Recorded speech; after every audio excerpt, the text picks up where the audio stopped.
Hey everybody, what's going on? This is your girl, Miss Marcy, and I wanted to come on here real quick and talk about the whole situation between Keshia Knight Pulliam and Ed Hartwell and this whole nasty divorce and everything that's going on with it. First of all, we know Keshia Knight, aka Rudy Huxtable from the Bill Cosby Show. Now, Ed Hartwell, he used to be married to Lisa Wu. He's a former football player. Lisa Wu used to be on The Real Housewives of Atlanta. He was her husband. And that's actually when I first saw Ed. I never knew who Ed was until so he was on there. So basically, him and Keshia got married back in January. Nobody even knew they were dating, so it was a surprise to a lot of people. Nobody knew they were dating because actually Keshia Knight spent a lot of years with Tigger, Big Tigger. So her and Ed got married in January, and then last Friday she announced that she was pregnant.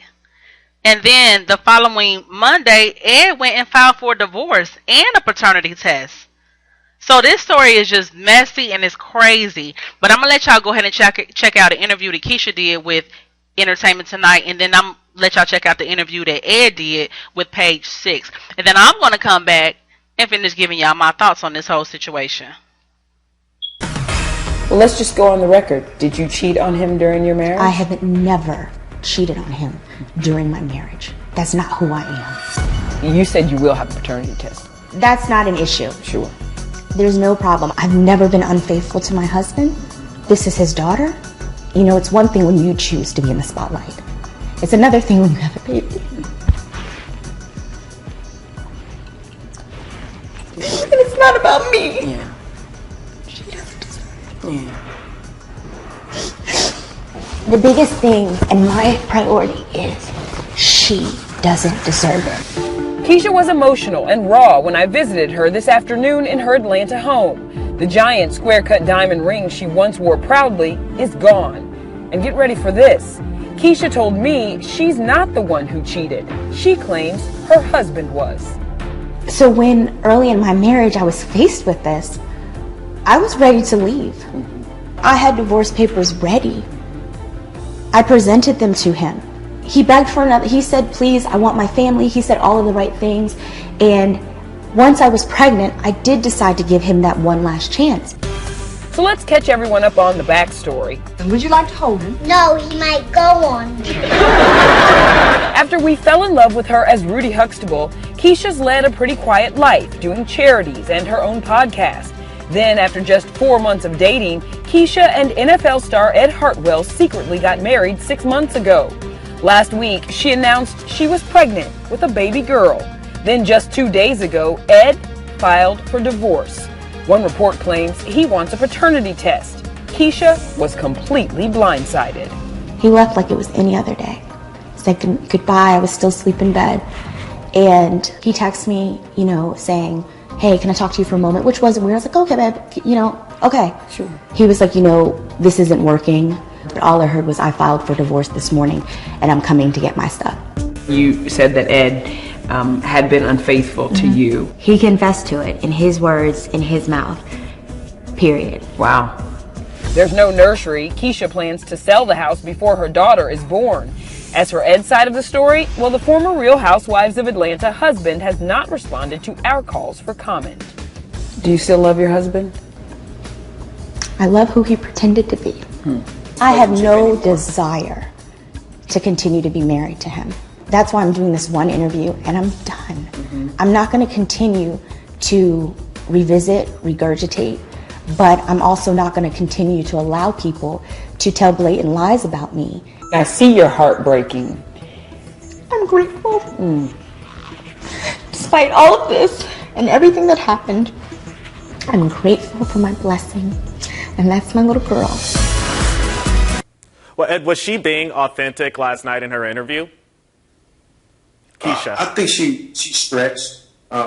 She would tell a half-truth to make sure that she seems like she's, I don't want to say a victim, but she's the one that's right. And my thing is, I'm going to tell my wrong. I'm going to tell my wrong. I'm going to tell the whole truth. Because at the end of the day, that's what prevails. That's what matters. And she wanted a baby really, really fast. And what I was trying to explain to her is from my beliefs, especially since we didn't actually have a long courtship, that we should actually wait we kept going on, and in February, actually, I had to sit down with her, and we actually had a conversation, and said, hey, I think we probably messed up. Even to the point of it's always stress, baby. And I said, are you in love with me? The difference between love and being in love. And she asked me, am I in love with her? And I told her, I'm not sure that. Why do you want her to take a paternity test? And, is that because she was unfaithful? Do you feel like she was unfaithful? Well, that's because during that time period, she was asking, well, if you don't want a baby, can I adopt? If you don't want a baby, can I do in vitro? If you don't want a baby, can I freeze my eggs? Can you freeze your sperm so I can make sure? She was adamant about no matter what she wanted. And that's one of the reasons why we stopped having sex. She wants what she wants. I want what I want. She want a baby. I want to find love and happiness. But at the end of the day, I think it's fair for me if things don't add up. I do want a test. Well, Ed, Keshia says she's never been unfaithful. Is she lying? Well, I can say she stayed out. She's not came home. She's went out of town in Texas for 3 days.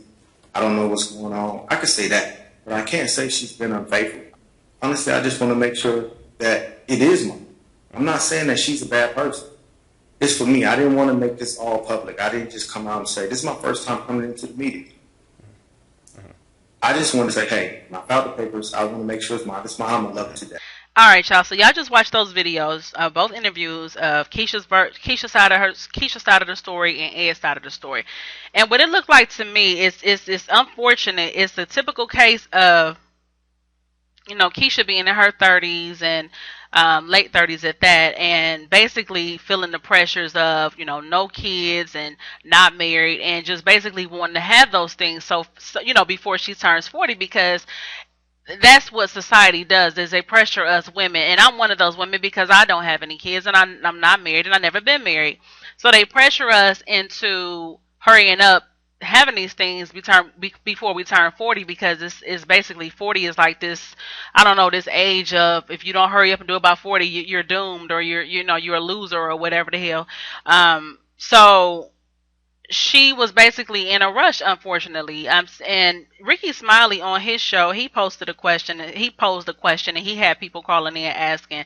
Basically, he asked, who do you believe? And in my honest opinion, I don't think it's a matter of believing Ed or Keshia, because actually both of their stories coincide with one another. It's not a matter of believing one or the other.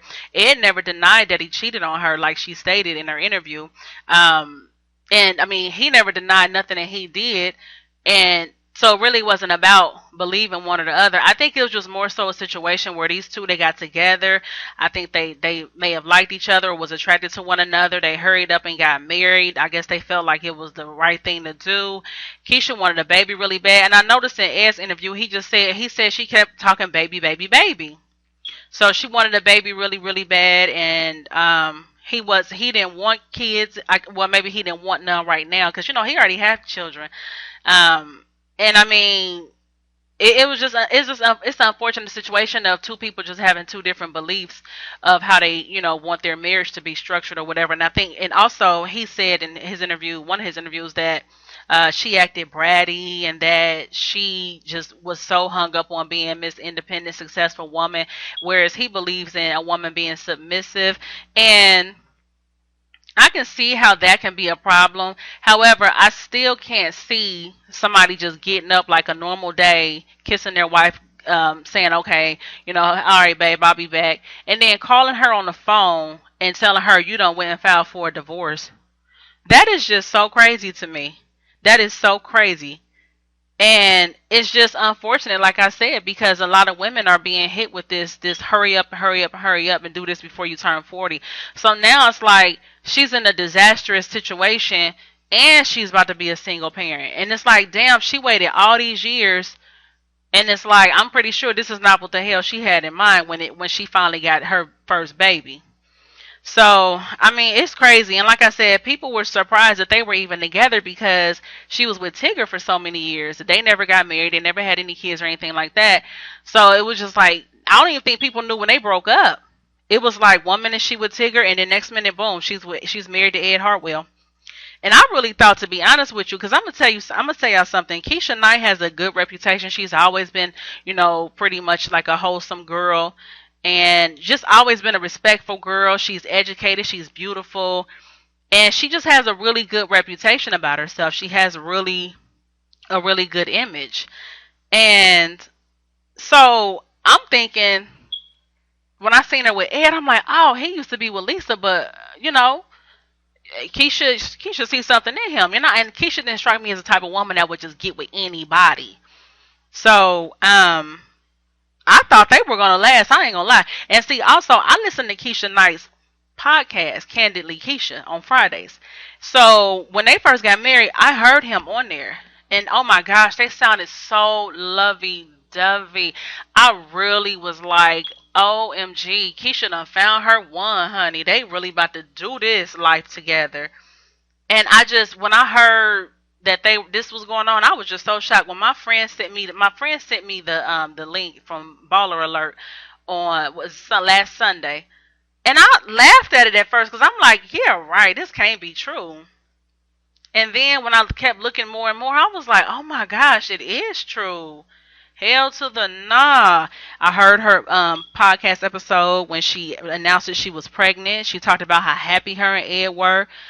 I mean, damn. And I feel like this. If he had issues with her feeling like she wanted a baby, and he felt like she really cared more about the image and just the idea of marriage more than she really loved him, I think they should have just sat down and talked this out and worked it out.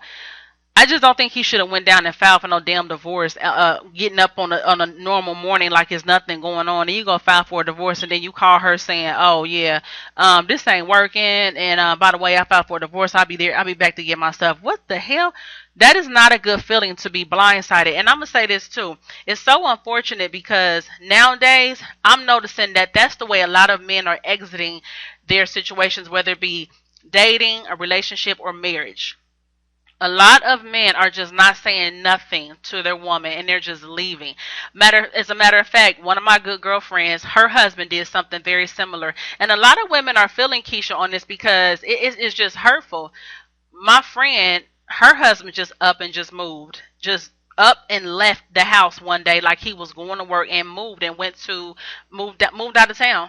Yeah, moved out of town. And they had been married for like 6 years, 6 or 7 years. And I mean, it's just unfortunate and it's crazy. As a matter of fact, my friend said this whole situation with Keisha made her want to call her ex-husband up all over again and cuss him out. Because it just strikes that emotion in you sometimes. It's like, damn, who does that? This girl is pregnant. And it's like you just have no damn, just, oh my gosh. But like I say, I've been saying this for a long time. People don't care about how they do things. People don't care about morals, integrity, and tact. They don't care about that stuff. And that's why I stopped looking at couples pictures on Facebook and being kind of feeling some type of way like, oh my gosh, they're so lucky. No, I stopped doing that because you never know what the backstory is when people's relationships and marriages. And I know for a fact that all marriages and relationships, they have their own issues. So don't sit back and look at nobody else's life, what you perceive it to be, and assume that they have it going on or that their life is better than yours. But anyway, so also Keisha said that he cheated on her and everything. And it's like, it's crazy how she forgave him, but yet he couldn't even sit down and give her the respect and courteousness of a fucking conversation if he wanted to get a divorce. I mean, it's just, I don't know, man. I feel sorry. I feel sorry for Keisha in this. I feel bad for her in this situation. I'm not gonna say I feel sorry for her because Keisha's gonna be fine. She's gonna be fine. She's a person that has a lot of positive energy. She's not gonna let this get her down. And also, from listening to her podcast, Keisha has a great support system around her. She's blessed with a great family and people who really, really love her. So they're going to help her get through this. I mean, unfortunately, this is not even a unique situation as far as, somebody just wanting to get a divorce out the blue. I hate to see her going through this. I wouldn't want to see nobody going through this. I think it's so crazy because it happened so fast. I mean, within 6 months, they got married, got pregnant, and got divorced within 6 months. So, also people were saying that Ed was, using her for money and stuff. They said that he opened up this gym. I think it's called Hartwell, Big Heart. It's called Big Heart something. It's like a sports gym or something. And I remember too when he was on her podcast when they first got married, he talked about that. So they were saying that basically after he got that, it was like he wanted to be done with her. And but he said that they were paying bills separately. That was something else he mentioned in the interview that they didn't show that part. But they said that they were paying bills separately, and he said that the house that she said that she was gonna sell, that was actually a rental. So I don't know, man. I don't know. I just feel like this situation has the potential to get uglier and nastier, and I hope that does not happen. Because, like I said, Keshia is a very wholesome girl, and she's very well respected. I just think it's unfortunate, and I wish society would stop making women so afraid to wait to have children and stuff, and quit trying to push it down women's throat that if they don't have children by 40 is this and that's going to happen. Well, here's the thing, let me say this. I know that biologically, yes, a woman is supposed to have children by a certain age because the eggs are they're at a certain point at a certain time in your life, and the longer you wait, the harder it can be for your pregnancy. However, they always say, oh, if you don't have children by 40, if you wait till you're 40 or past 40, you stand a chance of complications. You stand a chance of your child coming out with stuff like Down syndrome and all these other types of birth defects. Well, here's what I want to say about that. I think that if something like that is going to happen, it's going to happen no matter how old you are. Because I actually have a couple of people that I know who have children who have Down syndrome, cerebral palsy, and other birth defects. And you know what? Those women had those children when we were in our 20s. You see what I'm saying? So that's something that I wish that people would stop forcing down women's throats. Because I'm not saying that birth defects and stuff like that and complications cannot happen. I'm just saying that it can happen at any age. It can happen if you was 21. It can happen if you was 41. It can happen if you was 25. It does not matter. So that's just something that kind of irritates me, and I just try not to let it get to me. I feel like this. I try to just live my life for me. I mean, I try to live my life the way I want to live it, and I don't try to worry about society telling me what I should and shouldn't be doing, especially when it comes to having children. At the end of the day, you have to live with the decisions that you make. And hell, if I go out here and hurry up and get with some nothing ass nigga and just have a baby by him or whatever, then society just gonna throw me in the same category. Society's just gonna throw me in the single parent box. You see what I'm saying? So I don't know. And I'm not saying that you can't prevent being a single parent. I'm just saying that sometimes when you try to rush and do things, you don't really look at the red flags that people can give off because you're so focused on what you want. So at the end of the day, like I said, I just wish Keshia the best of luck. I'm glad to see that she's trying to keep it moving on a positive note. I listened to her podcast Friday, and she was just very positive. She was laughing and talking with her family and stuff. And I think that's the only thing she can do at this point. She can't really do a whole lot except keep her mouth shut. Not don't give the situation no more fuel. Just take care of herself and hopefully everything will work out. So. Oh, and I want to say this too. She mentioned Lisa Wu. She mentioned that, first of all, she was never nobody's side chick. She was basically saying how Lisa and Ed were divorced long before her and him got together. So she was just saying that they're not friends, but they're not enemies, and she does respect Lisa Wu off the strength that she is EJ's mother. And Keshia has a strong relationship with Ed and Lisa's son EJ. So, but yeah. So anyway, y'all. That's all I want to come on here and say. So, hope this wasn't too long. But let me know what y'all think. This is a crazy situation. But like I said, unfortunately, men up and leaving, that's not nothing new, I tell you. So, let me know what y'all think. All right, y'all, this has been Miss Marcy. And thanks for listening. Peace.